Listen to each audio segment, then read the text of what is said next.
कि उत्तर प्रदेश में जिसने रामचरितमानस की प्रति जलाई है उसके खिलाफ सख्त से सख्त कार्रवाई करे, नहीं तो हिंदू जनमानस खुद उन लोग। नमस्कार दोस्तों, मैं हूं मनीष कुमार। दोस्तों, आप सभी लोगों को मैं बताना चाहता हूं आज कि हमारे देश के अंदर 80% जो बाबा मिलेंगे ना आपको, वो क्रिमिनल मिलेंगे।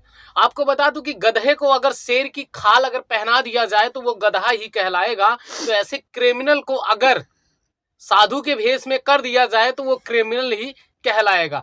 जी हाँ दोस्तों, आप सभी को बताना चाहता हूं कि सपा के नेता हैं जिनका नाम है स्वामी प्रसाद मौर्य। आपको बता दूं कि जब से उन्होंने रामचरित पे अपना बयान दिया है तब से वो काफी ज्यादा चर्चे में है। लेकिन आपको बताना चाहता हूं, इस बाबा की सबसे पहले आप लोग वीडियो देखिए, फिर मैं आप लोगों से आकर बात करता हूँ। सर तन से जुदा करेगा उसको राजू दास 21 लाख का इनाम देंगे, उसको राजू दास 21 लाख का। तो दोस्तों, आप सभी लोगों ने इस बाबा की वीडियो देखी। आपको बताना चाहता हूं कि ये कह रहा है जो सर उनका कलम करके लाएगा उसको मैं 21 लाख रुपए इनाम दूंगा। साथियों, सवाल ये उठता है इस देश के अंदर कि इन बाबाओं के पास पैसा ये 21 लाख आता कहां से? ना ये सरकारी नौकरी करते, ना कुछ भी नहीं करते हैं, सिर्फ ये साधु हैं।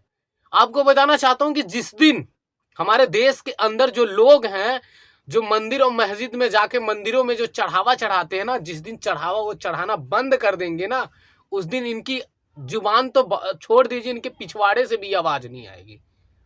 क्योंकि आपको बताना चाहता हूं कि जो चढ़ावा जो मंदिर में चढ़ता है ना, उसी से ये लोग नवाब बनते हैं। और नवाब के साथ साथ आपको बताना चाहता हूं कि ये चाहे जिसको बोल देते हैं कि इनका सर कलम करके लाओ तो इसकी हत्या कर दो, ये कर दो। ये लोग हिंदू मुसलमान की लड़ाई जो है एक तरीके से करवा रहे हैं हमारे देश के अंदर। सरकार इनके ऊपर कार्रवाई नहीं कर सकती है। मैं इनकी बातों का जवाब दे रहा हूं तो शायद हो सकता है सरकार जो है हमारे ऊपर झूठा मुकदमा लगा सकती है। क्योंकि आपको बता दूं कि सरकार जो है इस हमारे देश की, वो दलितों के ऊपर दर्जनों मुकदमा जो है लगा चुकी है फर्जी। लेकिन उसके साथ साथ आपको बताना चाहता हूं कि ये बाबा जो खुद को अपने आप को इतना बड़ा साले ये ज्ञानी बताते हैं, तो श्राप क्यों नहीं दे देते कि जो लोग इस तरीके से विवाद करते हैं और जो लोग सही गलत को सही बताते हैं उनको श्राप दे देना चाहिए, वो ऑटोमेटिक मर जाएंगे। अबे साले तुम्हारे अंदर तो कुछ है ही नहीं।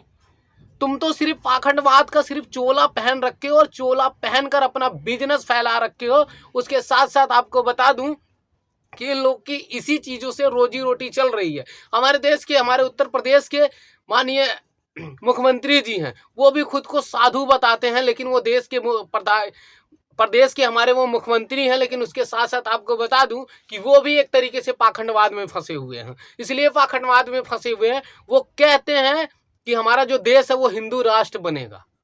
हिंदू राष्ट्र किसी के बाप की औकात नहीं है जो भारत को बना देगा। क्योंकि भारत के संविधान में ये लिखा है कि हमारा ये जो देश है, भारतवर्ष जो है, वो धर्मनिरपेक्ष है। बीजेपी के कुत्तों के भूखने की वजह से ना कुछ भी होने वाला नहीं। और आपको बताना चाहता हूं कि ऐसे जो बाबा होते हैं ना, अगर आप कुत्ता जिलाओगे ना तो कुत्ते जो होते हैं वो वफादार होते हैं। इस बाबा ने कहा कि नेताओं को और बाबाओं को स्वामी प्रसाद मौर्य जो है वो कुत्ता बोल रहा है। आपको बताना चाहता हूं, जो अगर आप किसी कुत्ते को अगर पालेंगे ना तो कुत्ते वफादार होते हैं। लेकिन ये सब साले ऐसे जो बाबा होते हैं ना हमारे देश के अंदर, जो सिर्फ नफरत का जहर और दंगा करवाने की बात करते हैं, ऐसे लोग उनसे भी खतरनाक होते हैं।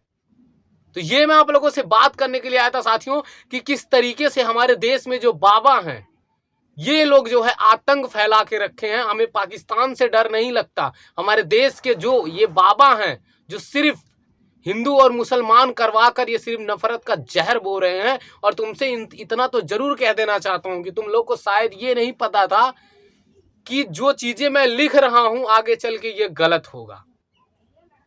ये चीजें तुम्हें नहीं पता थी, लेकिन आज ऐसा दिन आ गया है कि हमारे लोग जो है वो दिन प्रतिदिन वो जागरूक हो रहे हैं। इसीलिए और तुम्हारी जो दुकानदारी है ना वो बंद हो रही है।